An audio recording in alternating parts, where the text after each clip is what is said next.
¿Alguna vez has asistido a un funeral y has presenciado algo tan imposible, tan aterrador, que destrozó todo lo que creías saber sobre la vida y la muerte? Yo sí, y lo que estoy a punto de contarte me persigue cada noche de la misma forma que te perseguirá a ti después de escuchar esta historia. Mi nombre no importa, pero lo que importa es lo que vi, lo que descubrí, y la pesadilla que siguió después de ese momento. Antes de contarte esta historia, necesito que me prometas algo. Necesito que mantengas la mente abierta porque lo que me sucedió suena a ficción. Suena como algo sacado de una película de terror. Pero te juro por todo lo que amo que cada palabra que voy a compartir es la verdad absoluta, sin exageraciones ni adornos. El día comenzó como cualquier otro funeral, con el dolor flotando pesadamente en el aire, con personas vestidas de negro, con lágrimas corriendo libremente por los rostros de los dolientes, que se habían reunido para despedirse de alguien que se fue demasiado pronto, demasiado joven, con toda una vida por delante.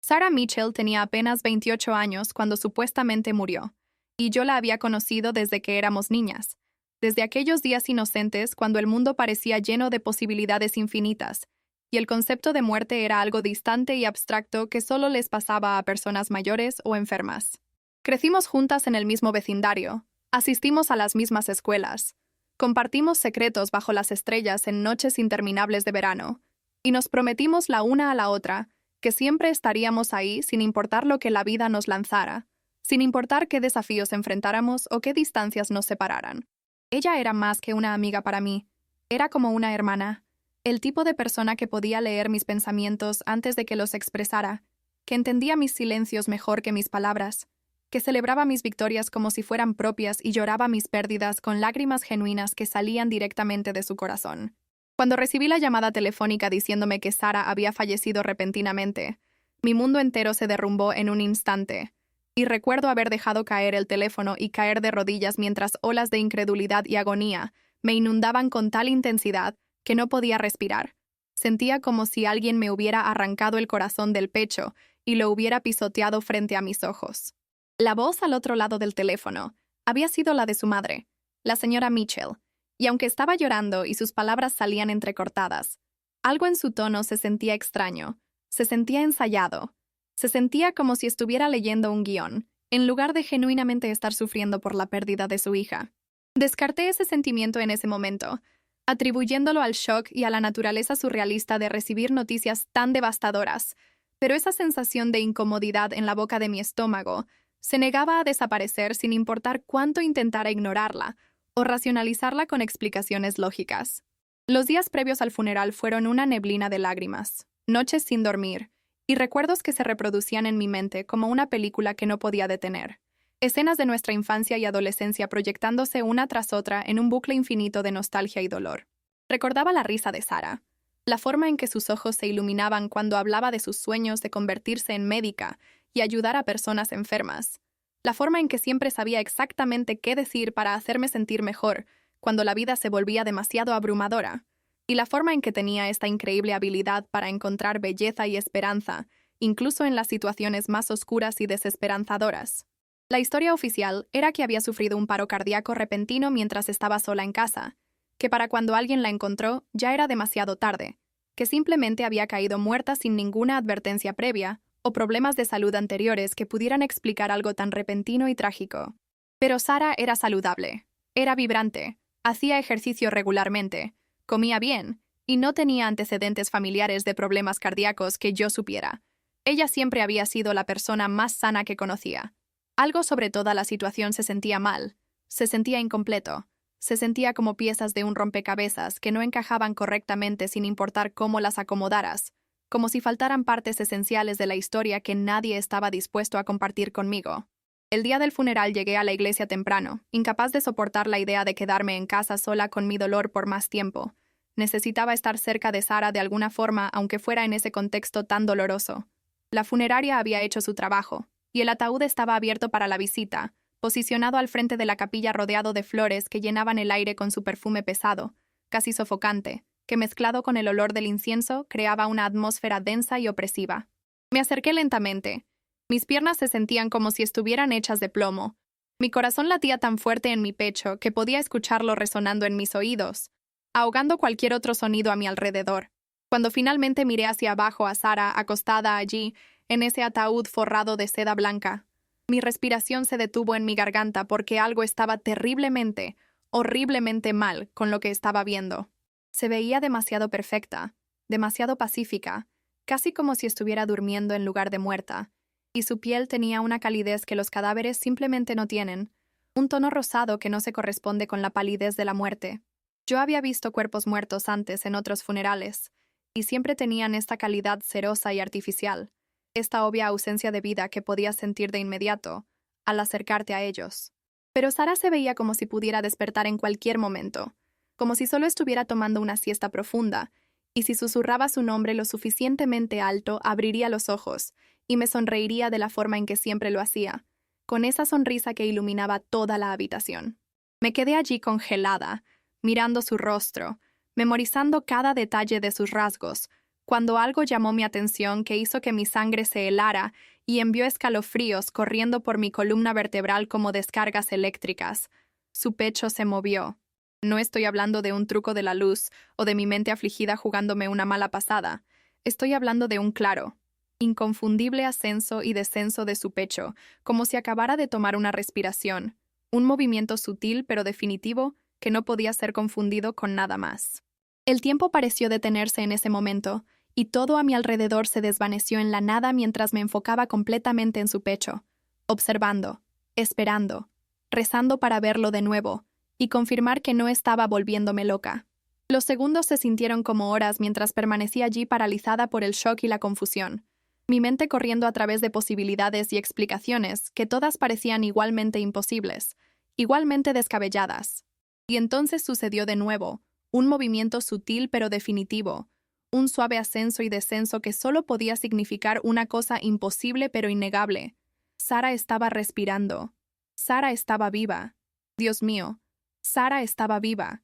Mi corazón explotó con una mezcla de esperanza, terror y absoluta confusión, mientras trataba de procesar lo que estaba viendo y lo que significaba para todo lo que creía saber sobre esta situación. ¿Cómo podía ser esto posible? ¿Cómo podía alguien estar acostada en un ataúd en su propio funeral y todavía estar respirando? ¿Estaba perdiendo la razón? ¿Era mi dolor tan abrumador que estaba alucinando cosas que no existían? Extendí la mano con dedos temblorosos para tocarla. Necesitaba sentir su piel, confirmar que lo que estaba viendo era real. Pero antes de que mis dedos pudieran hacer contacto con su piel, un agarre firme agarró mi muñeca y tiró de mi mano hacia atrás con una fuerza que me sorprendió y me asustó. Me giré para encontrar al señor Mitchell, el padre de Sara, parado a mi lado con una expresión en su rostro que nunca había visto antes, algo oscuro y amenazante y completamente extraño al hombre gentil que creía conocer desde mi infancia. Su agarre en mi muñeca era dolorosamente apretado. Sus dedos se clavaban en mi piel dejando marcas que durarían días,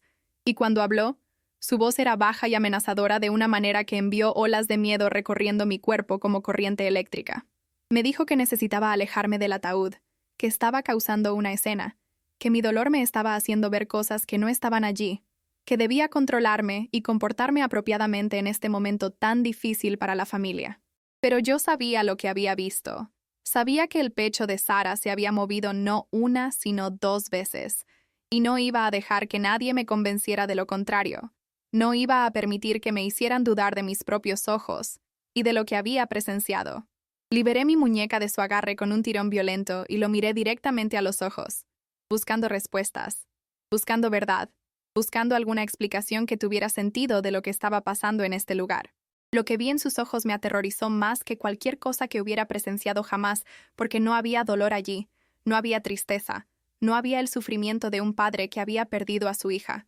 En cambio, había cálculo, había miedo, había una determinación desesperada de mantenerme callada y alejarme de ese ataúd lo más rápido posible antes de que pudiera descubrir algo más. Otros dolientes estaban comenzando a llegar, llenando la iglesia con sus susurros y pasos lentos, y el señor Mitchell pegó una sonrisa falsa en su rostro y me guió lejos del cuerpo de Sara con su mano firmemente en mi espalda, dirigiéndome hacia un banco en la parte trasera de la iglesia, mientras mantenía la apariencia de un amigo de la familia preocupado consolando a una doliente afligida. Mi mente estaba acelerada, mis pensamientos girando fuera de control mientras trataba de darle sentido a lo que acababa de presenciar y lo que podría significar para Sara, para mí, para todos los que creían que ella estaba muerta. Si Sara estaba viva, ¿por qué estaba en un ataúd? ¿Por qué todos estaban fingiendo que estaba muerta? ¿En qué tipo de pesadilla retorcida me había topado? ¿Qué clase de monstruos eran capaces de hacer algo así? El servicio fúnebre comenzó, y me senté a través de él en un estado de aturdimiento,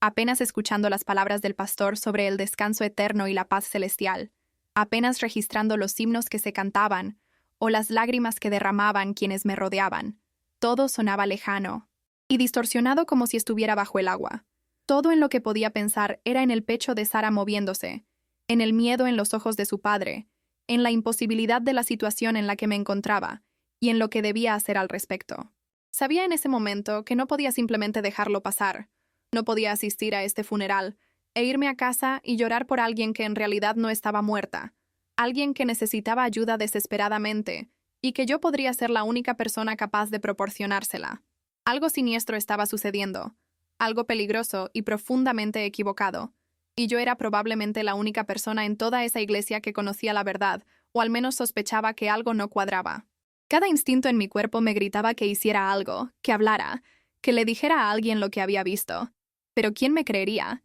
¿Quién tomaría la palabra de una amiga afligida sobre el testimonio de una familia, médicos y un certificado de defunción oficial? Mientras el servicio continuaba con sus rituales predecibles y sus palabras vacías de consuelo, tomé una decisión que cambiaría todo, una decisión que me pondría en grave peligro pero que era absolutamente necesaria. Iba a descubrir qué estaba realmente pasando con Sara, e iba a salvarla sin importar lo que tomara, sin importar cuán peligroso se volviera, sin importar qué secretos tendría que descubrir en el camino. Estaba dispuesta a arriesgarlo todo por mi mejor amiga. La recepción del funeral en la casa de la familia Mitchell se sentía como caminar a través de una casa de espejos, donde nada era exactamente lo que parecía, y cada reflejo mostraba una versión distorsionada de la realidad que creía conocer. Me movía a través de la multitud de dolientes como un fantasma, aceptando condolencias y haciendo pequeñas conversaciones, mientras mi mente permanecía obsesionada con lo que había presenciado en la iglesia, reproduciendo ese momento una y otra vez en mi cabeza.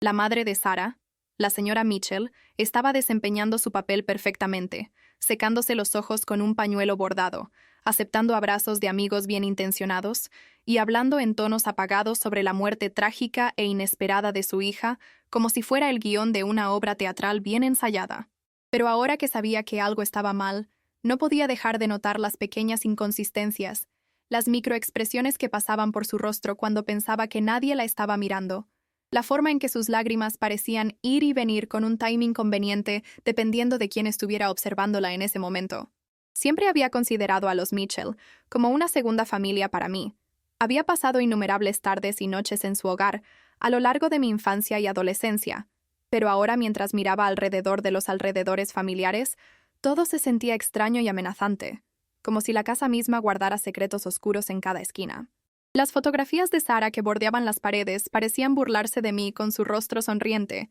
y me encontré estudiando cada una, buscando pistas que podría haber perdido a lo largo de los años, buscando cualquier indicio de que algo había estado mal en esta familia mucho antes de la supuesta muerte de Sara, alguna señal que debería haber notado y no lo hice. Mis pensamientos seguían derivando hacia los últimos meses y me di cuenta de que Sara había estado diferente últimamente, más retraída, más ansiosa, sobresaltándose ante ruidos repentinos y constantemente mirando por encima de su hombro, como si temiera que alguien la estuviera siguiendo o vigilando. Había atribuido su comportamiento al estrés de sus aplicaciones a la escuela de medicina y la presión bajo la que estaba para tener éxito y cumplir con las expectativas de su familia, pero ahora me preguntaba si había habido algo mucho más oscuro preocupándola, algo que había estado demasiado asustada de compartir incluso conmigo, a pesar de nuestro vínculo cercano y nuestra historia de confianza mutua. Había habido una conversación en particular, aproximadamente 3 semanas antes de su muerte, que ahora adquiría un nuevo significado siniestro a la luz de lo que había descubierto en el funeral.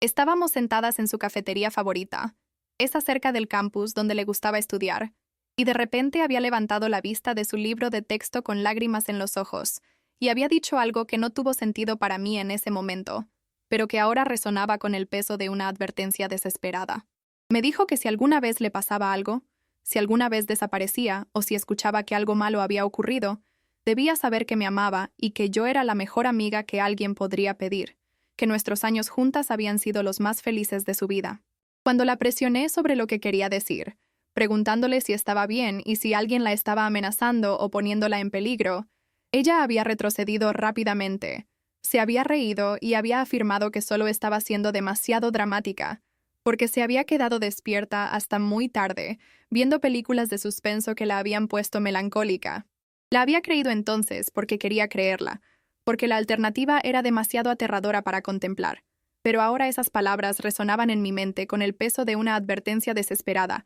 que había fallado en atender cuando más importaba. Mientras estaba parada en la sala de estar de los Mitchell sosteniendo una taza de café que no tenía intención de beber, observé a los padres de Sarah interactuar con sus invitados, y noté cómo se movían a través de la multitud juntos, nunca alejándose mucho el uno del otro, comunicándose con miradas rápidas y gestos sutiles como si estuvieran ejecutando una actuación cuidadosamente coreografiada que habían practicado durante días. El señor Mitchell seguía escaneando la habitación, sus ojos constantemente moviéndose de persona a persona como un depredador vigilando su territorio, y cada vez que su mirada aterrizaba en mí, sentía un escalofrío correr por mi columna vertebral, porque había algo depredador en la forma en que me observaba, algo que sugería que estaba esperando que cometiera un movimiento equivocado para poder intervenir y controlar la situación. Decidí que necesitaba investigar, encontrar evidencia concreta que respaldara lo que había visto y me diera algo tangible para llevar a las autoridades, porque sabía que mi palabra sola sobre ver a Sarah respirar sería descartada como una alucinación inducida por el dolor o pensamiento deseoso de alguien incapaz de aceptar la pérdida. El problema era que no tenía idea de por dónde empezar, ninguna pista de lo que estaba buscando, y ninguna comprensión clara de en qué tipo de conspiración me había topado o quién más podría estar involucrado en este plan macabro. Me disculpé de la recepción, alegando que necesitaba un poco de aire fresco para aclarar mi mente, y me dirigí afuera al jardín trasero donde Sarah y yo habíamos jugado cuando éramos niñas, donde habíamos enterrado cápsulas del tiempo y tallado nuestras iniciales en el viejo roble que todavía permanecía como centinela en la esquina del patio. El sol estaba comenzando a ponerse, proyectando sombras largas a través del césped perfectamente cuidado, y en la luz desvaneciente todo se veía pacífico y normal, completamente en desacuerdo con la agitación que rugía dentro de mi pecho y me impedía pensar con claridad. Saqué mi teléfono y comencé a hacer algo que probablemente debería haber hecho inmediatamente después del funeral. Comencé a buscar información sobre la muerte de Sarah, revisando sitios web de noticias locales y redes sociales en busca de cualquier mención de lo que había sucedido, cualquier artículo o publicación que pudiera darme más información. Lo que encontré, o más bien lo que no encontré, solo profundizó mis sospechas y confirmó que algo estaba terriblemente mal con toda esta situación. No había artículos de noticias sobre su muerte. No había obituarios en los periódicos locales más allá de un pequeño aviso que proporcionaba información mínima. No había publicaciones en redes sociales de amigos expresando shock o compartiendo recuerdos, excepto por un puñado de mensajes genéricos de condolencia que parecían obligatorios. Para alguien tan querida y bien conectada como Sarah, quien había estado activa en varias organizaciones comunitarias y tenía cientos de amigos de la escuela y el trabajo voluntario, el silencio era ensordecedor y completamente antinatural, como si alguien hubiera borrado deliberadamente su presencia del mundo digital. Era como si su muerte hubiera sido deliberadamente mantenida en silencio, como si alguien se hubiera asegurado de que la información sobre lo que le sucedió permaneciera contenida dentro de un pequeño círculo de personas que podían ser controladas o manipuladas para mantener el secreto. Comencé a pensar en quién más podría conocer la verdad o podría haber notado algo extraño, y mis pensamientos inmediatamente fueron al Dr. Reeves, el médico de familia de Sarah desde hace mucho tiempo que nos había tratado a ambas desde que éramos niñas, el hombre que conocía cada detalle de nuestra historia médica. Si Sarah realmente hubiera muerto de un paro cardíaco repentino, el Dr. Reeves habría estado involucrado en firmar documentos médicos, o al menos habría sido consultado por la familia para certificar la causa de muerte. Hice una nota mental de visitarlo tan pronto como fuera posible, hacerle preguntas y evaluar sus reacciones, ver si mostraba alguno de los mismos comportamientos sospechosos que había observado en los padres de Sarah durante el funeral y la recepción. Mientras caía la oscuridad y permanecí en el jardín, evitando regresar a la casa donde tendría que continuar fingiendo que todo era normal, escuché voces provenientes de una ventana abierta en el segundo piso de la casa de los Mitchell, que llamó mi atención inmediatamente.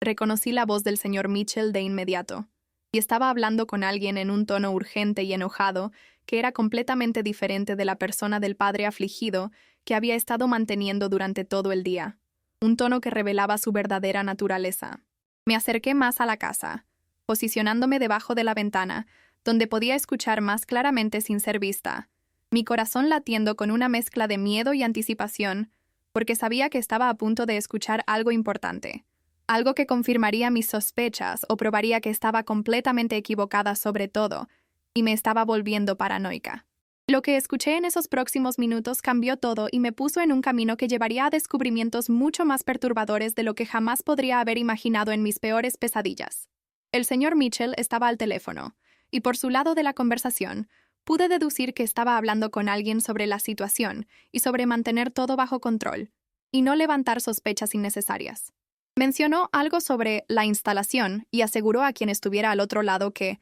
nadie sospecha nada, y que ella ha sido sedada y asegurada, y que todo va según el plan establecido. Mi sangre se heló mientras las implicaciones de sus palabras se hundían en mi conciencia porque no había manera de malinterpretar de qué estaba hablando. Se estaba refiriendo a Sarah, a mantenerla escondida en algún lugar, a mantener la ilusión de su muerte mientras ella estaba realmente siendo retenida contra su voluntad en algún lugar secreto. La conversación continuó con el señor Mitchell expresando preocupación específicamente sobre mí, diciendo que había estado actuando extrañamente en la visita del ataúd y que podría convertirme en un problema si no tenía cuidado y comenzaba a hacer demasiadas preguntas. Habló sobre necesitar monitorear la situación y estar preparado para tomar medidas adicionales si fuera necesario, y la naturaleza amenazante de sus palabras dejó muy claro que estaba en peligro, que si los Mitchell se daban cuenta de que yo sabía la verdad sobre Sarah, podría terminar desapareciendo al igual que ella, podría convertirme en la próxima víctima de esta conspiración. Me alejé de la ventana tan silenciosamente como pude, todo mi cuerpo temblando con adrenalina y terror, sabiendo que acababa de confirmar mis peores temores, pero también sabiendo que ahora estaba en una posición donde cualquier movimiento equivocado podría costarme la vida y hacer imposible el rescate de Sarah. La mañana siguiente me desperté con un sentido de propósito que cortó a través de mi miedo como una cuchilla a través de la seda, afilado y preciso, y absolutamente necesario para lo que se avecinaba en mi camino. Había pasado la mayor parte de la noche despierta, reproduciendo todo lo que había visto y escuchado, tratando de armar el rompecabezas que representaba la muerte de Sarah y lo que realmente estaba sucediendo detrás de las escenas. El sueño había sido imposible con mi mente corriendo a través de escenarios y posibilidades, cada uno más perturbador que el anterior, cada uno señalando hacia una conspiración que parecía crecer más grande y más compleja cuanto más pensaba en ella, y en todas sus ramificaciones. Me di cuenta de que no podía ir a la policía sin evidencia sólida, porque lo que tenía hasta ahora sonaría absolutamente demente para cualquiera que no hubiera presenciado lo que yo había presenciado en esa iglesia. Una amiga afligida afirmando que la fallecida estaba realmente viva basándose en ver su pecho moverse en un funeral y escuchar una conversación telefónica vaga sería descartado inmediatamente, posiblemente incluso resultando en sugerencias de que buscara ayuda psiquiátrica por mi incapacidad de procesar el duelo de una manera saludable y racional. No, necesitaba pruebas, evidencia tangible real que obligaría a las personas a tomarme en serio y lanzar una investigación oficial sobre lo que los Mitchell estaban haciendo y quién más estaba involucrado en esta trama. Mi primera parada fue la oficina del Dr. Reeves, y deliberadamente llegué temprano en la mañana antes de que su sala de espera se llenara de pacientes, esperando atraparlo durante un momento tranquilo cuando podría estar más dispuesto a hablar abiertamente conmigo. La recepcionista, una mujer llamada Margaret que había trabajado allí durante décadas y que me había visto crecer a través de innumerables citas de la infancia, me saludó con genuina simpatía en sus ojos y expresó sus condolencias por la muerte de Sarah con palabras amables. Le pregunté si podía hablar con el Dr. Reeves solo por unos minutos, explicando que tenía algunas preguntas sobre el historial médico de Sarah que podrían ayudarme a procesar mi dolor y encontrar algo de cierre en esta situación tan difícil. Margaret dudó por un momento, mirando hacia la puerta cerrada de su oficina privada, y noté que algo parpadeó en su rostro, algo que se parecía casi al miedo, o quizás a una advertencia, pero luego levantó el teléfono e informó al Dr. Reeves que yo estaba aquí y deseaba hablar con él sobre un asunto delicado. Después de una breve pausa, colgó y me dijo que el doctor me vería, pero que solo tenía unos minutos antes de su primera cita del día, y que debía ser breve y directa. Entré en la oficina del Dr. Reeves con mi corazón latiendo fuerte en mi pecho, insegura de qué iba a decir o cómo iba a abordar la conversación sin revelar mis sospechas demasiado pronto, y alertar a cualquiera que pudiera estar escuchando. La oficina se veía exactamente como la recordaba de las visitas de la infancia, con los mismos diagramas médicos en las paredes, el mismo pesado escritorio de roble desordenado con papeles y revistas médicas,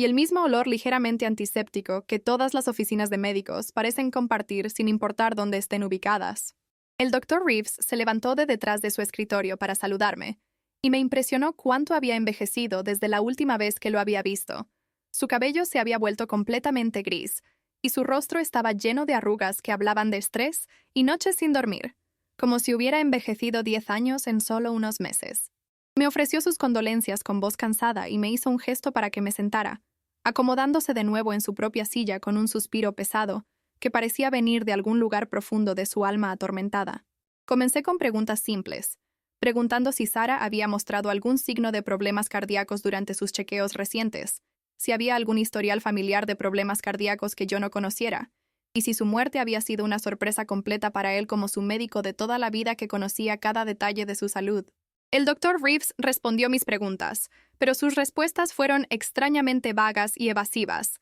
careciendo de los detalles médicos específicos que habría esperado de alguien discutiendo la muerte de un paciente por paro cardíaco repentino, alguien que había tratado a Sara durante más de 2 décadas. Mantenía sus ojos enfocados en su escritorio en lugar de mirarme directamente, y sus manos jugueteaban con un bolígrafo de una manera que sugería nerviosismo o incomodidad con la conversación que estábamos teniendo. Decidí presionar un poco más fuerte, preguntando si realmente había examinado el cuerpo de Sara después de su muerte, o si había sido él quien firmó su certificado de defunción. Y en el momento en que esas palabras salieron de mi boca, toda su actitud cambió dramáticamente. Su rostro se puso pálido y finalmente me miró con una expresión que solo puedo describir como aterrorizada. Y en ese instante supe con absoluta certeza que el Dr. Reeves estaba involucrado en lo que estaba sucediendo, que sabía que Sara no estaba realmente muerta, y que estaba siendo obligado o coaccionado a participar en el encubrimiento por personas que lo amenazaban de alguna manera. Se levantó abruptamente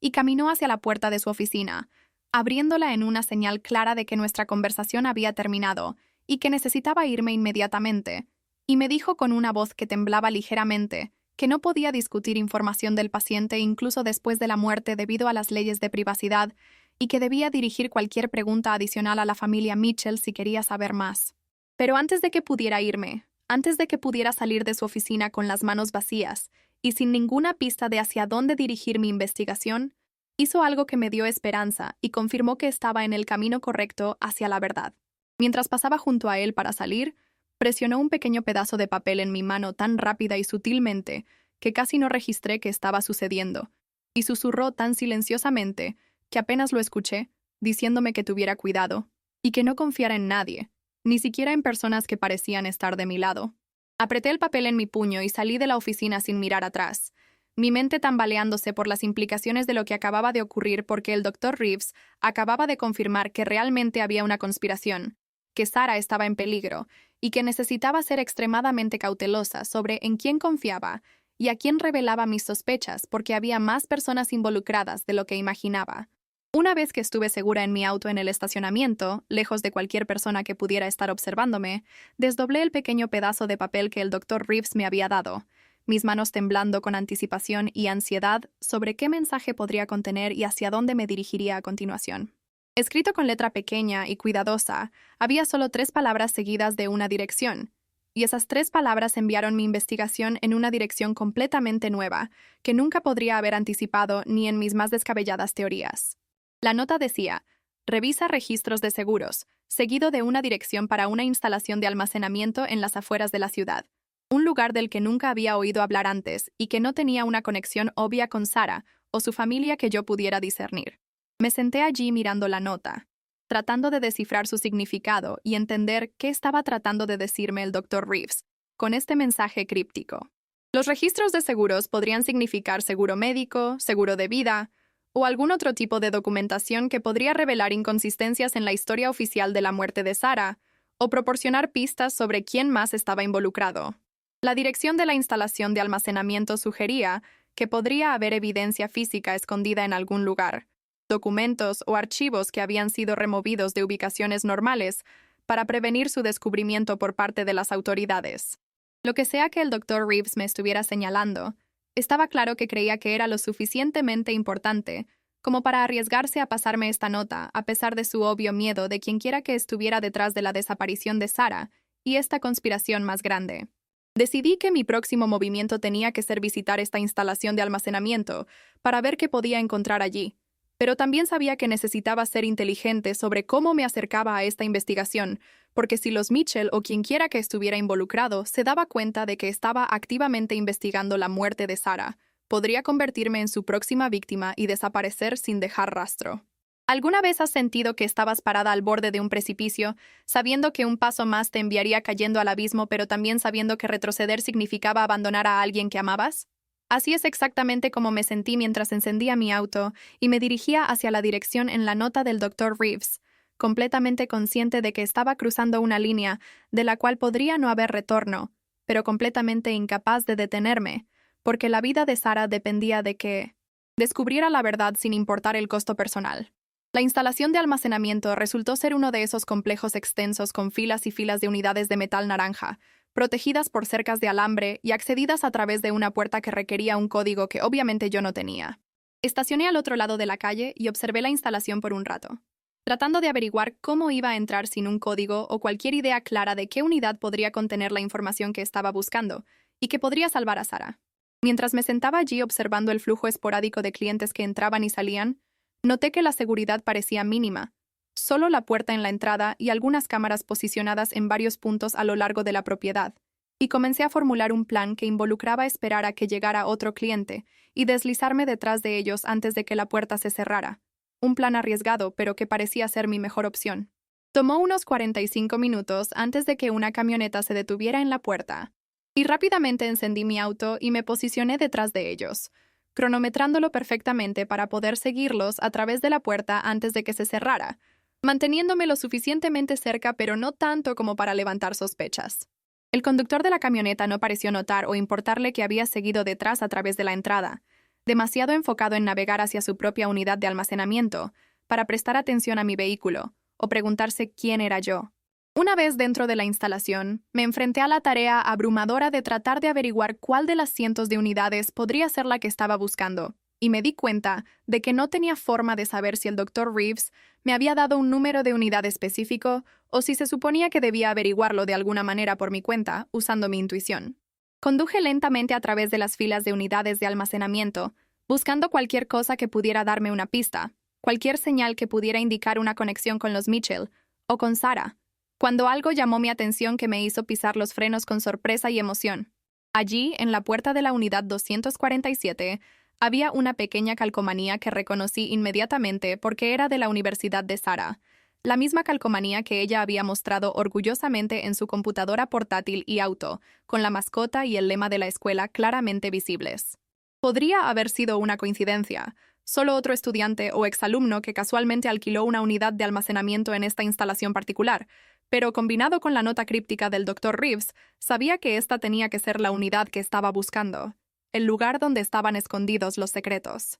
El problema ahora era entrar porque la unidad estaba asegurada con un candado pesado para el cual no tenía llave, y no tenía forma de abrir sin herramientas que no tenía o habilidades que no poseía y que nunca había necesitado aprender. Me senté en mi auto mirando fijamente la unidad 247, mi mente acelerada recorriendo opciones y posibilidades, tratando de averiguar cómo iba a acceder a lo que estuviera dentro sin ser atrapada o arrestada por allanamiento de morada, un delito que podría arruinar cualquier esperanza de ayudar a Sarah. La parte lógica de mi cerebro me gritaba que llamara a la policía, que reportara mis sospechas y dejara que profesionales entrenados manejaran la investigación con los recursos y la autoridad que yo no tenía. Pero la parte de mí que había escuchado la conversación telefónica amenazante del señor Mitchell sabía que si las personas equivocadas se involucraban, si los Mitchell tenían conexiones dentro de la policía o la capacidad de hacer desaparecer evidencia, Sarah podría terminar realmente muerta y yo no habría logrado nada excepto alertar a los conspiradores de que alguien estaba tras su pista.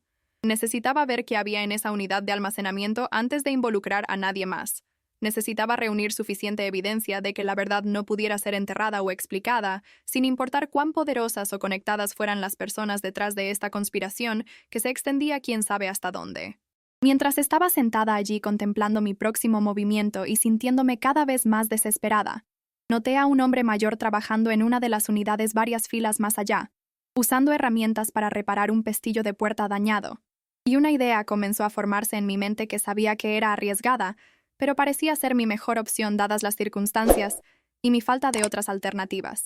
Salí de mi auto y me acerqué a él, poniendo mi expresión más amigable e indefensa que pude conjurar, y tejí una historia sobre cómo había alquilado una unidad de almacenamiento para guardar algunas pertenencias de mi difunta amiga, pero había perdido la llave en el caos de lidiar con su muerte y los arreglos del funeral, y todo el papeleo que venía con eso. Le pregunté si podría ayudarme a abrir el candado, ofreciéndome a pagarle por su tiempo y esfuerzo, y pude verlo vacilar, sopesando su deseo de ayudar a alguien en evidente angustia contra las reglas de la instalación y su propia responsabilidad si lo atrapaban ayudando a alguien a entrar en una unidad que podría no ser suya. Intensifiqué el llamado emocional, dejando que cayeran lágrimas genuinas mientras hablaba sobre Sara y cuánto había significado para mí, cómo solo quería recuperar algunos artículos personales que tenían valor sentimental, antes de que expirara el periodo de alquiler y todo fuera subastado a extraños que no entenderían su importancia. Algo en mi actuación debe haber resonado con él porque después de un largo momento de consideración, suspiró pesadamente y aceptó ayudarme, murmurando algo sobre cómo los dueños de la instalación probablemente ni siquiera notarían un candado roto entre los cientos de unidades que gestionaban y que había ayudado a otras personas en situaciones similares antes. Agarró sus cortapernos de su camioneta y me siguió de regreso a la unidad 247, haciendo un trabajo rápido del candado con eficiencia practicada, que sugería que esto no era la primera vez que había realizado este servicio particular para alguien necesitado. El candado cayó al suelo con un ruido metálico que pareció imposiblemente fuerte en la quietud de la instalación de almacenamiento, y le agradecí profusamente, mientras mi corazón latía contra mi caja torácica, con una mezcla de emoción y terror sobre lo que podría encontrar dentro de ese espacio cerrado. Me deseó suerte y volvió a su propio trabajo, dejándome sola para enfrentar cualquier secreto que estuviera escondido detrás de esa puerta de metal enrollable, que ahora estaba desbloqueada, y esperándome. Tomé una respiración profunda para calmar mis nervios, agarré el mango,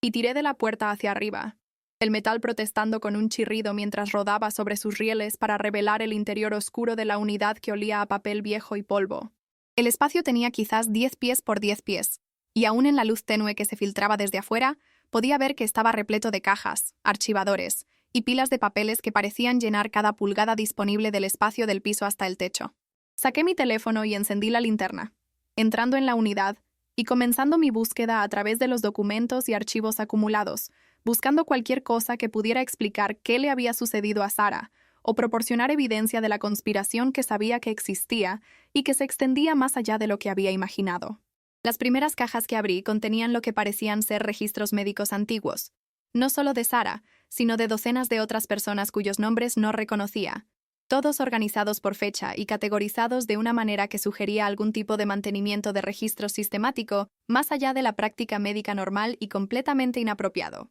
Mientras profundizaba más en los archivos, un patrón comenzó a emerger que hizo que mi sangre se helara y transformó mi comprensión de lo que estaba sucediendo de un solo crimen aislado a algo mucho más siniestro y generalizado que había estado operando durante años. Muchos de los registros médicos eran de individuos jóvenes y saludables en sus 20s y 30s, y cada archivo contenía documentación detallada de su historial médico, tipo de sangre, resultados de compatibilidad de tejidos, y otra información que parecía más apropiada para bases de datos de donación de órganos que archivos estándar de pacientes regulares. Pero estos no eran donantes de órganos que habían ofrecido voluntariamente sus cuerpos después de la muerte. Estas eran personas vivas cuyos detalles médicos más íntimos habían sido catalogados sin su conocimiento o consentimiento para algún propósito oscuro. Encontré el archivo de Sara aproximadamente a la mitad de la tercera caja que revisé, y lo que leí allí me enfermó físicamente, obligándome a apoyarme contra la pared de la unidad de almacenamiento, mientras olas de náusea me inundaban, y mi visión se nublaba con lágrimas de rabia y horror ante lo que estaba descubriendo. Según los documentos en su archivo, Sara había sido identificada como una coincidencia perfecta para alguien cuyo nombre estaba redactado, pero que claramente tenía mucho dinero, y había notas sobre procedimientos de adquisición y cronograma de extracción que no dejaban dudas sobre lo que estaba siendo planeado para mi mejor amiga. Los Mitchell no solo estaban escondiendo a Sara, Estaban planeando cosechar sus órganos para alguien dispuesto a pagar una suma astronómica de dinero sin hacer preguntas sobre la fuente, y su muerte falsa era solo el primer paso en un proceso que terminaría con su muerte real en una mesa de operaciones en algún lugar mientras sus órganos eran distribuidos a receptores adinerados que no les importaba la procedencia de sus trasplantes que les salvarían la vida.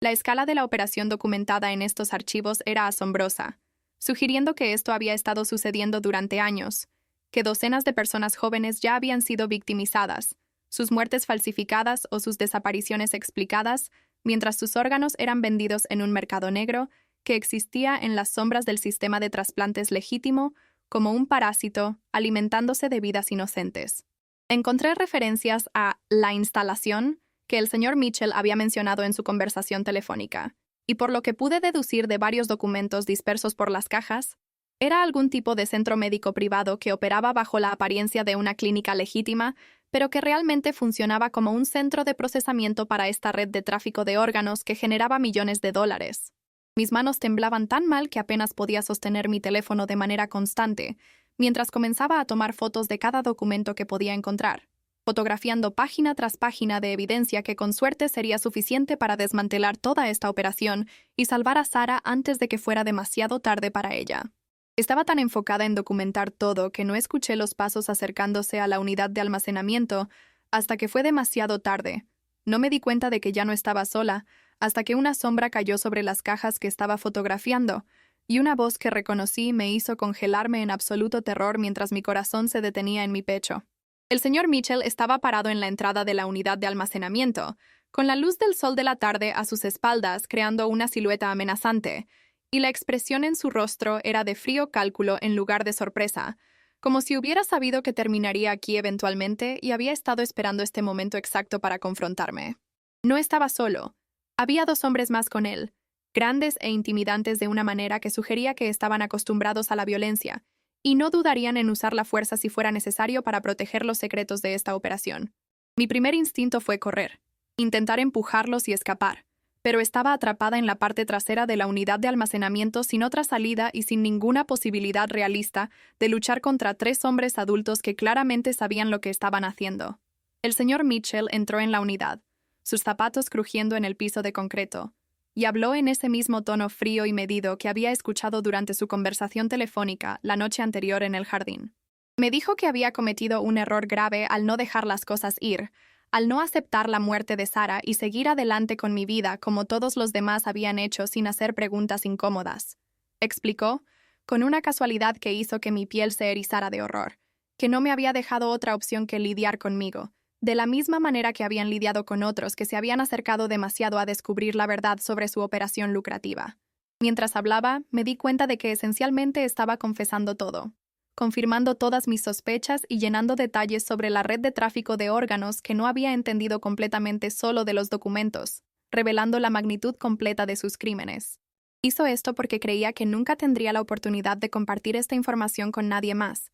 porque estaba tan seguro de su poder y control que no veía riesgo en revelar el alcance completo de sus crímenes a alguien que planeaba matar y hacer desaparecer. Pero lo que el señor Mitchell no sabía, lo que no podía haber anticipado en su arrogancia, era que mientras había estado fotografiando documentos en la unidad de almacenamiento, también había iniciado una grabación de voz en mi teléfono, metiéndolo en mi bolsillo con el micrófono hacia afuera, y cada palabra de su confesión estaba siendo capturada en formato digital, que sobreviviría incluso si yo no lo hacía, evidencia que eventualmente lo llevaría a él y a sus cómplices ante la justicia. Los momentos que siguieron a la confesión del señor Mitchell se sintieron como si estuvieran sucediendo en cámara lenta, cada segundo estirándose hasta la eternidad, mientras procesaba la realidad de mi situación y trataba de averiguar cómo iba a sobrevivir los próximos minutos sin terminar como una de las víctimas en esos archivos. Uno de los hombres con el señor Mitchell, un tipo corpulento con la cabeza rapada y una cicatriz corriendo por su mejilla izquierda que le daba un aspecto particularmente amenazante, sacó lo que parecía una jeringa llena de líquido transparente, y supe instintivamente que lo que fuera que estuviera en esa aguja estaba destinado a incapacitarme, a hacerme complaciente y fácil de transportar a donde sea que llevaran a sus víctimas antes del procedimiento de extracción final que terminaría con mi vida. Mi mente corría más rápido de lo que jamás había corrido antes, ejecutando posibilidades y escenarios, buscando desesperadamente cualquier opción que pudiera darme una oportunidad de escape o supervivencia en esta situación aparentemente imposible. La unidad de almacenamiento de repente se sintió imposiblemente pequeña, las paredes cerrándose a mi alrededor, las pilas de cajas y archivadores que habían parecido evidencia solo momentos antes, ahora representaban obstáculos que limitaban mi movimiento y bloqueaban rutas de escape potenciales que pudiera haber utilizado. Noté que el señor Mitchell se había posicionado cerca de la puerta, pero no directamente en ella, dejando un pequeño espacio entre su cuerpo y el marco de la puerta, y tomé una decisión en una fracción de segundo que sabía que era increíblemente peligrosa, pero representaba mi única oportunidad real de salir viva de esta situación. Agarré la caja más cercana y la lancé con toda mi fuerza directamente al hombre con la jeringa, sin esperar realmente lastimarlo, pero esperando crear suficiente distracción para poder hacer una corrida hacia la puerta mientras estaban todos temporalmente desorientados. La caja conectó con su pecho y explotó abierta, enviando papeles volando por todas partes en una tormenta caótica de documentación que llenó el aire y momentáneamente oscureció la visión de todos, creando exactamente el caos que necesitaba. No esperé para ver el resultado de mi lanzamiento. Ya me estaba moviendo, usando la confusión para lanzarme hacia ese espacio entre el señor Mitchell y el marco de la puerta, todo mi cuerpo comprometido con este intento de escape desesperado, sin importar las consecuencias que pudiera enfrentar. Sentí manos agarrando mi ropa. Sentí los dedos de alguien cerrarse alrededor de mi brazo, tratando de tirarme hacia atrás hacia el interior de la unidad,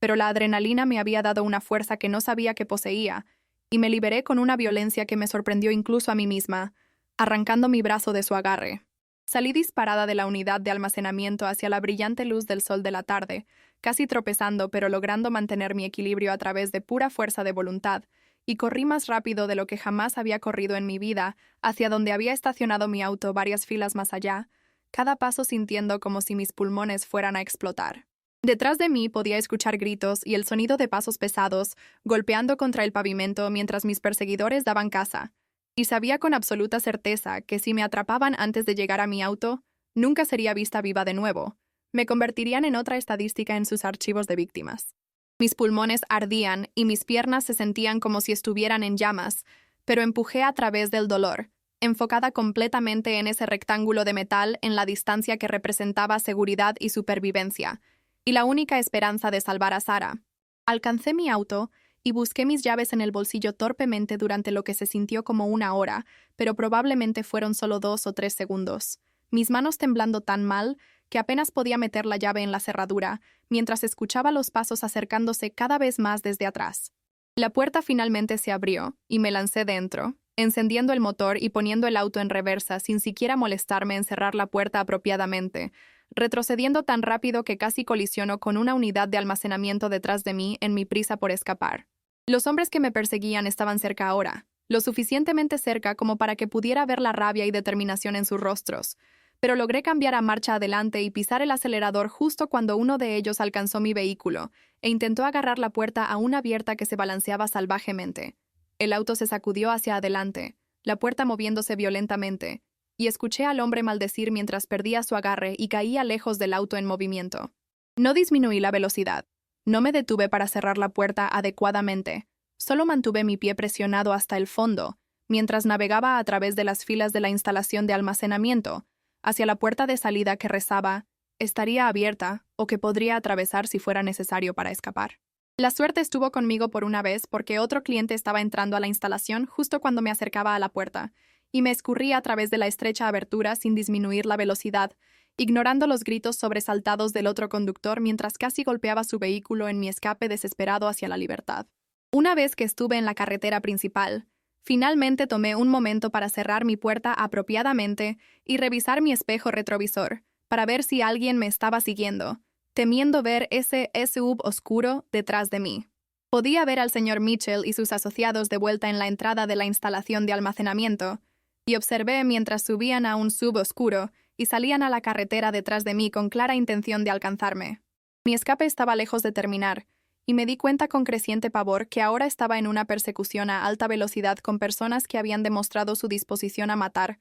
para proteger sus secretos, y que no dudarían en hacer lo mismo conmigo si me alcanzaban. Agarré mi teléfono del bolsillo mientras trataba de mantener mis ojos en el camino, y con dedos temblorosos llamé al 911. Mis palabras saliendo en un torrente frenético, mientras trataba de explicar a la operadora qué estaba sucediendo y suplicar por ayuda antes de que fuera demasiado tarde. Le conté sobre Sara, sobre la unidad de almacenamiento, sobre la red de tráfico de órganos, sobre los hombres que actualmente me perseguían a través de las calles de la ciudad, y podía escuchar el escepticismo en la voz de la operadora mientras trataba de darle sentido a mi desvarío pánico sobre conspiraciones y órganos robados. Pero cuando mencioné que tenía evidencia y que mi vida estaba en peligro inmediato y que necesitaba ayuda policial urgentemente, su tono cambió y me aseguró que se estaban enviando unidades policiales a mi ubicación para interceptar a mis perseguidores. Me instruyó a conducir hacia la estación de policía más cercana, dándome direcciones mientras me mantenía en la línea,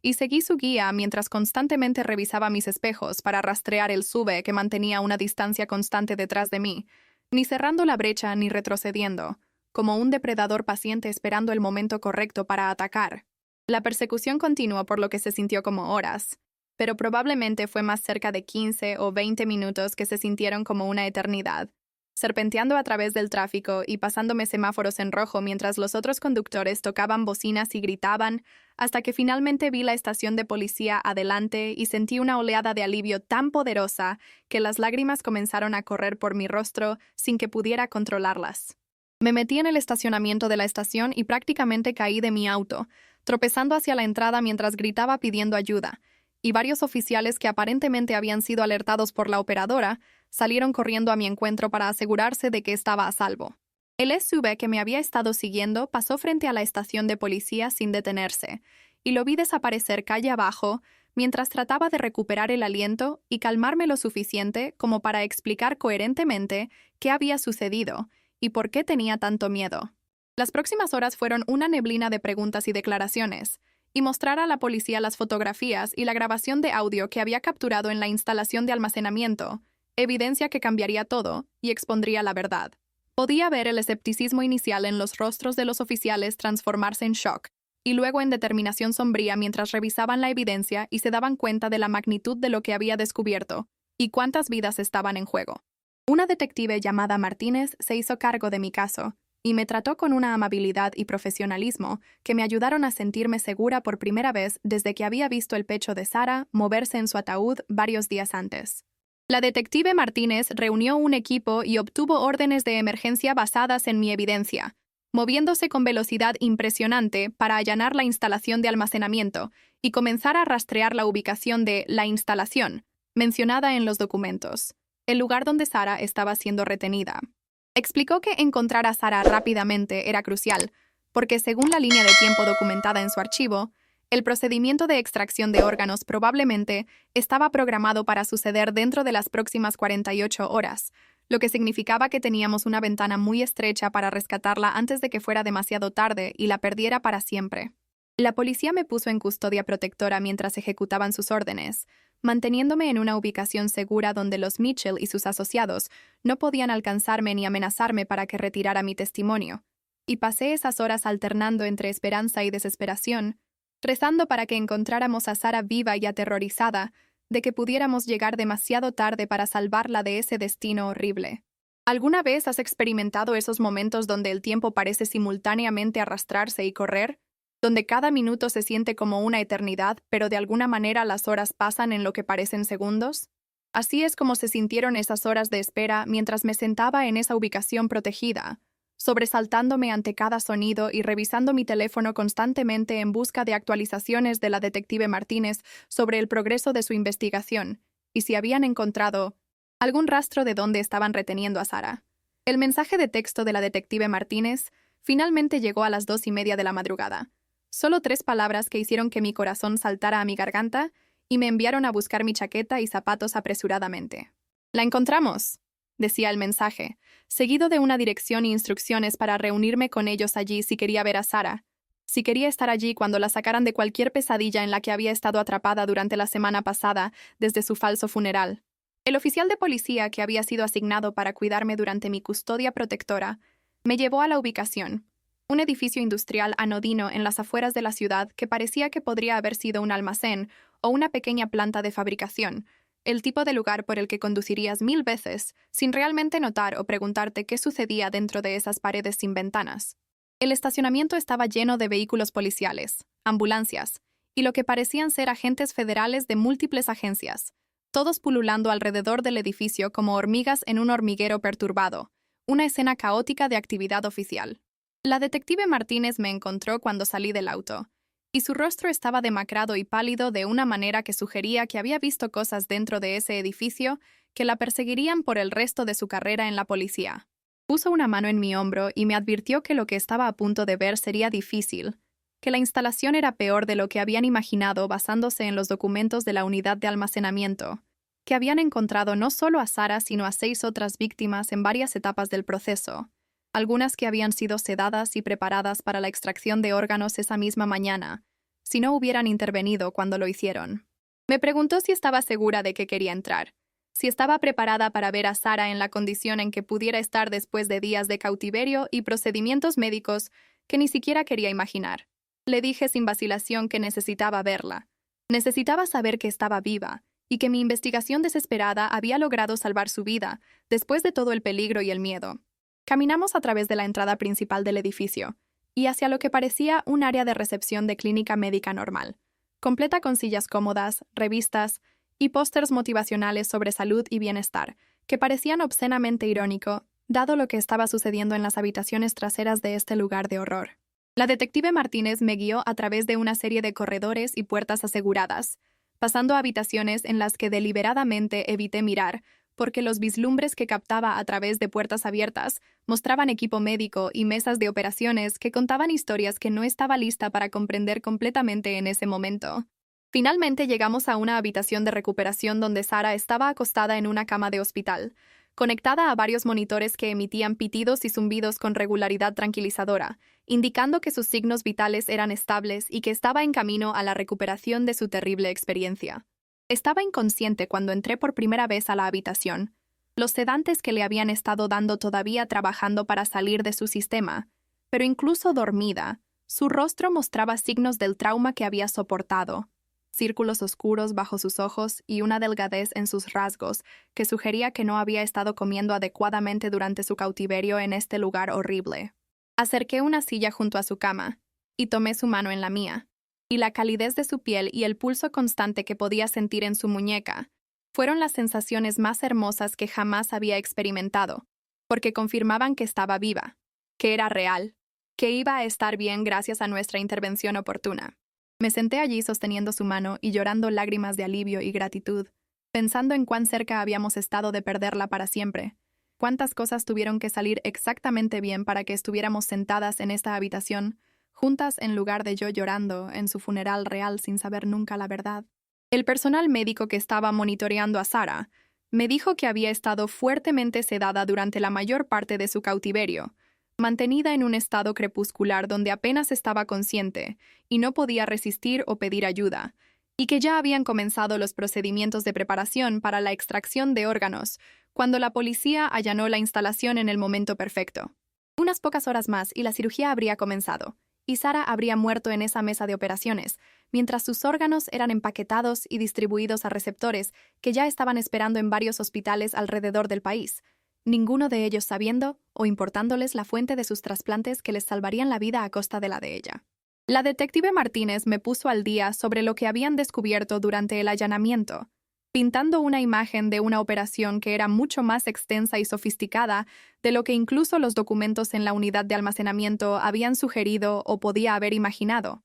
La instalación era dirigida por un médico que había perdido su licencia médica años atrás, después de ser atrapado vendiendo medicamentos recetados ilegalmente, y había usado su conocimiento médico y conexiones para construir una red de tráfico de órganos que operaba en las sombras del sistema de trasplantes legítimo, como un parásito invisible. Los Mitchell eran solo una de muchas familias que había reclutado para ayudar a identificar y adquirir donantes adecuados, personas que eran jóvenes y saludables, y que no se echarían mucho de menos si de repente desaparecían o morían bajo circunstancias misteriosas que no serían cuestionadas. Algunas víctimas eran fugitivos o personas alejadas de sus familias que nadie buscaría, pero otras como Sara fueron específicamente seleccionadas, porque coincidían con los requisitos de tejido de clientes adinerados, que estaban dispuestos a pagar cientos de miles de dólares por órganos, sin hacer preguntas sobre de dónde venían o cómo habían sido obtenidos. A los Mitchell les habían pagado casi $500,000 por entregar a Sarah a la instalación,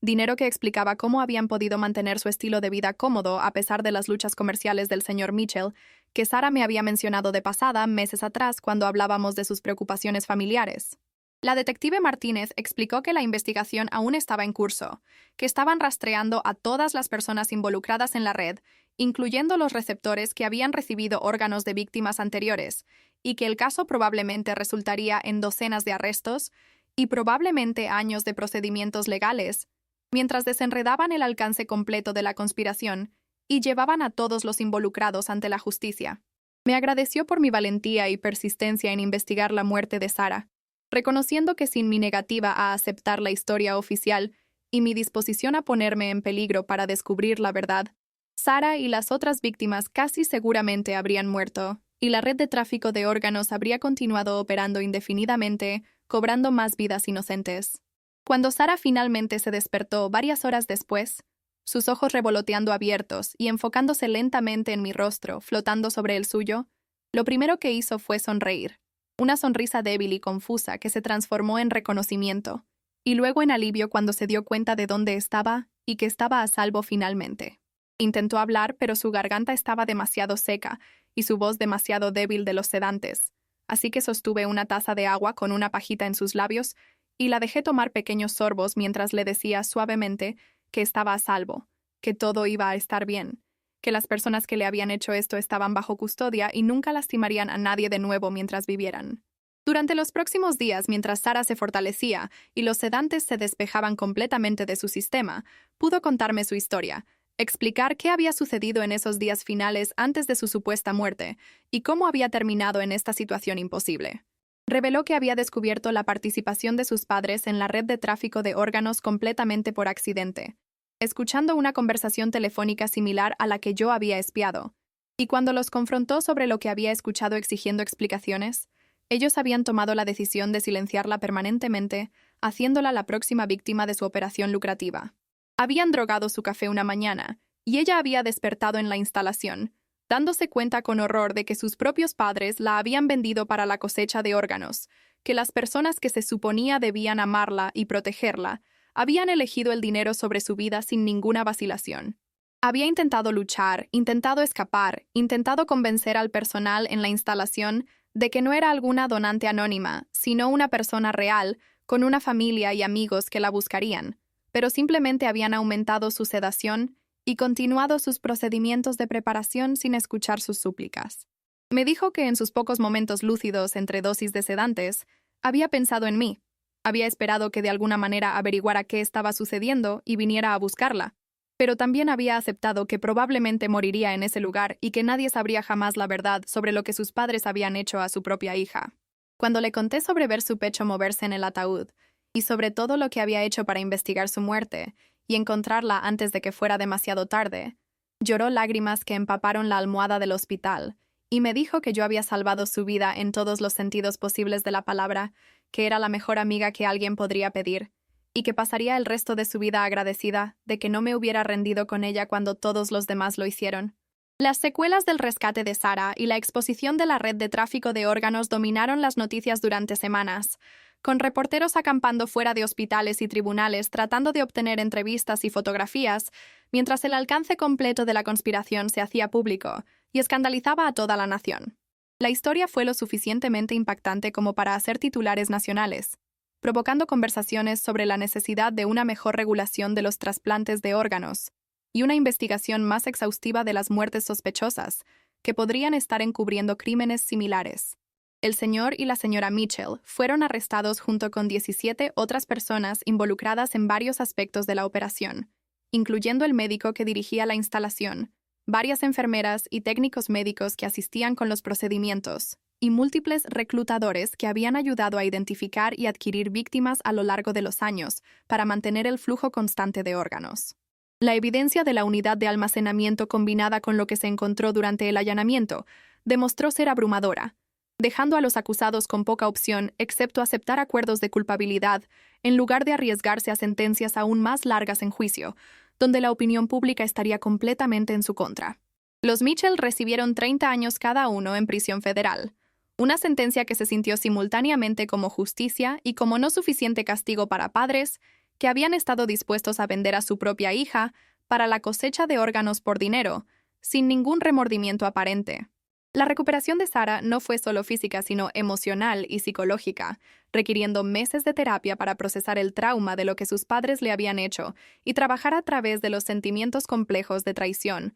dolor y rabia que venían con que tu familia se volviera contra ti, de la manera más fundamental posible. Estuve con ella a través de cada paso de esa recuperación, asistiendo a sesiones de terapia con ella cuando me lo pedía, ayudándola a encontrar un nuevo lugar para vivir y comenzar a reconstruir su vida lejos de los recuerdos de su familia, y simplemente estando presente durante los momentos difíciles, cuando las memorias se volvían abrumadoras, y necesitaba a alguien que le recordara que estaba a salvo y amada sin condiciones. Luchó particularmente con la culpa sobre las otras víctimas, aquellos que no fueron rescatados a tiempo, aquellos cuyos órganos ya habían sido cosechados y distribuidos antes de que la red fuera expuesta y desmantelada por las autoridades. La detective Martínez había identificado al menos 23 personas durante un periodo de 5 años que habían sido asesinadas por la operación, hombres y mujeres jóvenes que tenían toda la vida por delante, pero cuyo potencial fue cortado para servir el egoísmo de receptores adinerados que valoraban su propia supervivencia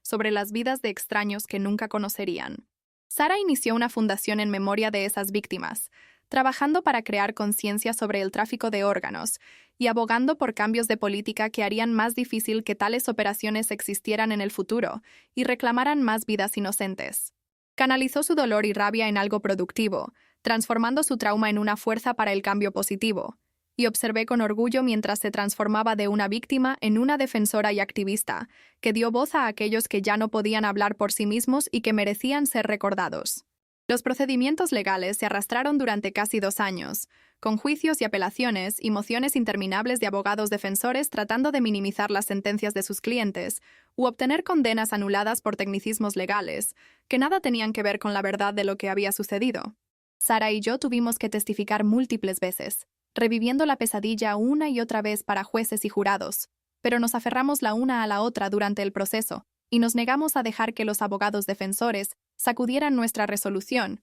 o nos hicieran dudar de lo que sabíamos que era verdad y lo que habíamos vivido. Los receptores que habían recibido órganos de la red de tráfico enfrentaron sus propios dilemas legales y éticos, con algunos de ellos afirmando que no tenían idea de que sus trasplantes provenían de víctimas de asesinato, mientras que otros parecían haber evitado deliberadamente hacer preguntas que podrían haber revelado verdades incómodas sobre el origen de sus órganos. Varios de ellos fueron acusados como cómplices después del hecho, cuando la evidencia mostró que habían sido informados de los orígenes de los órganos, pero eligieron aceptarlos de todos modos, valorando sus propias vidas sobre la justicia para las víctimas y sus familias destrozadas. El caso planteó preguntas complicadas sobre la responsabilidad moral y hasta dónde se extiende la cadena de culpabilidad en situaciones como esta. Preguntas que filósofos y eticistas probablemente debatirían durante años sin llegar a respuestas definitivas que satisficieran a todos. Para Sarah y para mí, el resultado más importante fue simplemente que la operación había sido cerrada, que no habría más víctimas sacrificadas para alimentar este mercado negro, y que las personas responsables estaban siendo responsabilizadas por sus crímenes contra la humanidad. A medida que pasó el tiempo y la intensa atención de los medios se desvaneció hacia otras historias más nuevas, Sarah y yo pudimos volver a algo que se aproximaba a la vida normal, aunque ambas entendimos que nunca seríamos verdaderamente las mismas personas que éramos antes de que comenzara esta pesadilla y cambiara nuestras vidas para siempre. Sarah eventualmente volvió a sus planes de convertirse en médica, impulsada ahora por una comprensión aún más profunda de la ética médica y un compromiso de servir a los pacientes con integridad y compasión que la red de tráfico había pervertido y traicionado. Me dijo que quería trabajar en coordinación de trasplantes de órganos, ayudando a facilitar donaciones legítimas y asegurando que el sistema funcionara como se suponía que debía, honrando tanto a los donantes como a los receptores de una manera que la red de tráfico había corrompido completamente. Apoyé su decisión por completo, sabiendo que traería perspectiva única y determinación a ese campo, y no tenía dudas de que haría una diferencia real en las vidas de personas esperando desesperadamente trasplantes de órganos que les salvarían la vida. Mi propia vida también cambió en las secuelas de todo lo que sucedió, ya que me encontré incapaz de simplemente volver a mi carrera y rutinas anteriores después de haber experimentado algo tan intenso y que cambia la vida como lo que habíamos vivido. Volví a la escuela para estudiar justicia criminal, inspirada por la detective Martínez y los otros oficiales de la ley que habían tomado mi evidencia en serio y actuado rápidamente para salvar la vida de Sara cuando otros podrían haber descartado mis afirmaciones como locas. Quería ser alguien que pudiera ayudar a otras víctimas, que pudiera investigar casos que parecían sin esperanza o imposibles, que pudiera ser la persona que se niega a rendirse incluso cuando todos los demás han aceptado una mentira conveniente en lugar de buscar la verdad difícil. La detective Martínez se convirtió en una mentora para mí, ayudándome a navegar el mundo complejo de la aplicación de la ley y enseñándome las habilidades que necesitaría para ser efectiva en ese rol y ayudar a otros en situaciones similares a la de Sara. Me dijo que tenía los instintos y la determinación que hacen a un gran investigador, y que el mundo necesitaba más personas dispuestas a luchar por la verdad sin importar el costo personal. La experiencia de casi perder a Sara y luego luchar para salvarla me enseñó cosas sobre mí misma que nunca habría descubierto de otra manera. Reveló reservas de coraje y terquedad que no sabía que poseía hasta que fueron puestas a prueba. Me mostró que una persona realmente puede hacer una diferencia, que negarse a aceptar la injusticia y estar dispuesto a actuar sobre tus convicciones puede literalmente salvar vidas, y que la verdad tiene un poder que eventualmente supera incluso las conspiraciones más elaboradas, sin importar cuánto poder tengan los conspiradores. Sara y yo estamos más unidas ahora que nunca, vinculadas por el trauma compartido y por el conocimiento de que siempre estaremos ahí la una para la otra sin importar qué desafíos nos lance la vida en el futuro. Hemos tenido largas conversaciones sobre el destino y la casualidad y cómo tantas pequeñas decisiones tuvieron que alinearse perfectamente para que yo viera su pecho moverse en ese ataúd, para que el Dr. Reeves me deslizara esa nota, para que yo encontrara la unidad de almacenamiento y escapara con la evidencia que llevó a su rescate justo a tiempo. A veces Sara me dice que cree que yo estaba destinada a salvarla, que había algún plan cósmico que me puso en el lugar correcto, en el momento correcto para presenciar esa respiración imposible y negarme a dejarla ir sin importar las consecuencias. No sé si creo en ese tipo de predestinación, o si todo fue simplemente una serie de coincidencias afortunadas, pero sí sé que estoy agradecida más allá de las palabras por cualquier combinación de coincidencia y determinación que llevó a la supervivencia de Sara y le dio una segunda oportunidad de vida. Las pesadillas todavía vienen a veces para ambas. Sueños donde estamos de vuelta en ese lugar terrible y las cosas terminan diferente, donde no veo su respiración, o donde no puedo escapar de la unidad de almacenamiento, o donde la policía llega solo unas horas demasiado tarde para salvarla. Pero hemos aprendido a lidiar con esas pesadillas, a consolarnos mutuamente cuando se vuelven abrumadoras, y a recordarnos que la realidad es que Sara está viva, y las personas que la lastimaron están en prisión, y tenemos el resto de nuestras vidas por delante para construir algo hermoso de las cenizas de esa tragedia que casi nos destruye. Mirando hacia atrás en todo lo que sucedió, me impresiona cuán fácilmente todo podría haber terminado de manera diferente, cuántos puntos a lo largo del camino donde las cosas podrían haber salido mal y resultado en la muerte de Sara y la red de tráfico continuando operando en las sombras reclamando más vidas. Si no hubiera estado parada en el ángulo exacto correcto para ver su pecho moverse, si hubiera aceptado la explicación de los Mitchell y descartado lo que vi como alucinación inducida por el dolor, si el Dr. Reeves no hubiera sido lo suficientemente valiente para pasarme esa nota, si no hubiera escapado de la unidad de almacenamiento, si la policía no hubiera tomado mi evidencia en serio, cualquiera de esos fracasos habría significado la muerte de Sara, y probablemente la mía también. Pero de alguna manera, imposiblemente, todo se alineó de la manera exacta correcta para salvar su vida y exponer la conspiración. Y tengo que creer que eso significa algo importante, que su supervivencia sirve a algún propósito más allá de solo nuestra propia felicidad y alivio. Sara dice que le dieron una segunda oportunidad en la vida y que tiene la intención de aprovecharla al máximo, de vivir de una manera que honre la memoria de aquellos que no tuvieron tanta suerte, y estoy comprometida a ayudarla a cumplir esa promesa de cualquier manera que pueda y apoyarla en su camino hacia la sanación completa. Ahora, mientras comparto esta historia con ustedes aquí en Desde mi mirada, quiero que entiendan la importancia de confiar en sus instintos y negarse a aceptar explicaciones fáciles cuando algo se siente mal en sus entrañas. Si hubiera escuchado a las personas que me decían que solo estaba en duelo, si hubiera aceptado la historia oficial de la muerte de Sara y tratado de seguir adelante con mi vida como si nada hubiera pasado,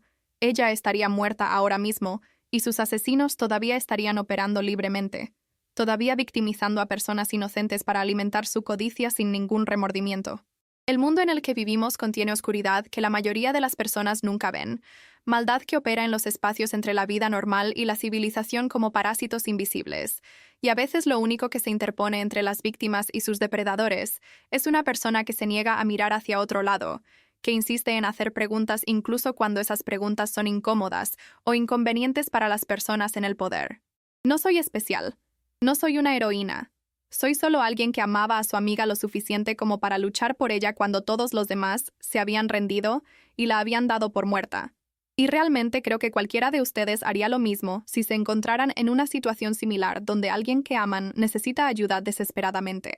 La red de tráfico que expusimos no fue única, desafortunadamente, ya que operaciones similares han sido descubiertas en otras ciudades y países, sugiriendo que este tipo de maldad está más extendida de lo que nadie quiere admitir o enfrentar. Por eso es tan importante estar conscientes, prestar atención a las personas en nuestras vidas, notar cuando algo no cuadra o cuando alguien que nos importa parece estar en peligro aunque no puedan decirlo explícitamente. La historia de Sarah podría haber sido una tragedia. Una mujer joven desaparecida y asesinada por sus propios padres sin que nadie supiera jamás la verdad. Pero en cambio se convirtió en una historia de supervivencia y justicia, porque alguien se negó a aceptar la narrativa que se le estaba dando sin cuestionarla. Espero que al compartir lo que nos sucedió, pueda inspirar a algunos de ustedes a ser más vigilantes, a confiar en sus instintos cuando algo parece equivocado, a estar dispuestos a investigar y hacer preguntas difíciles, incluso cuando hacerlo pueda ser peligroso o incómodo, o te haga parecer paranoico ante otros.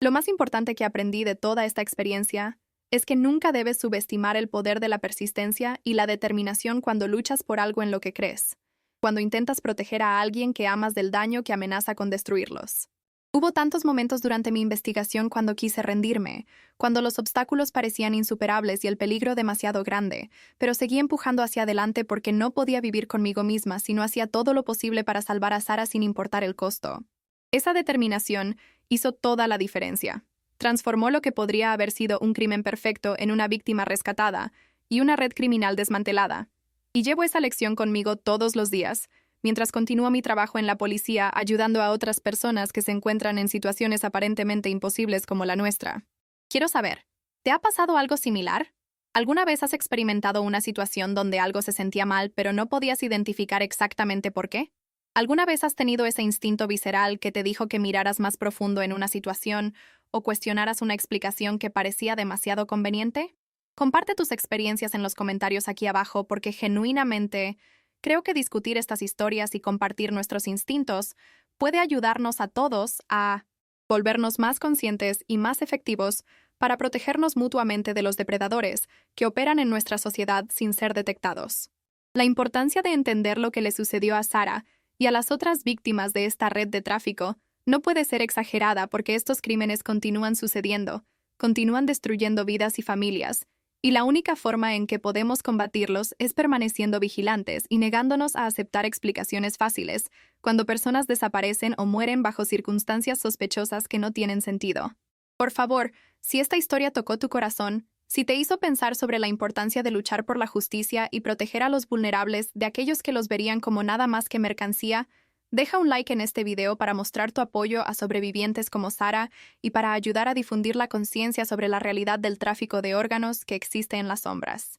Te animo a que te suscribas a Desde mi mirada para más historias de supervivencia, resiliencia y el triunfo de la determinación humana sobre el mal, porque cada historia que compartimos aquí ayuda a educar y empoderar a los espectadores para reconocer el peligro y tomar acción cuando alguien que aman necesita ayuda desesperadamente. Asegúrate de activar la campanita de notificaciones para que seas alertado cada vez que publiquemos contenido nuevo, porque las historias que compartimos aquí no son solo entretenimiento, son experiencias reales de personas reales que han enfrentado desafíos inimaginables y vivieron para compartir sus verdades con el mundo y prevenir que otros sufran destinos similares. Sarah quería que contara su historia no por simpatía o atención, sino porque espera que al compartir lo que le sucedió, podamos prevenir que aunque sea una sola persona más se convierta en víctima de crímenes similares. Y si este video logra ese objetivo, entonces Todo el dolor y trauma que soportamos habrá servido un propósito más allá de solo nuestra propia supervivencia y nuestra satisfacción personal.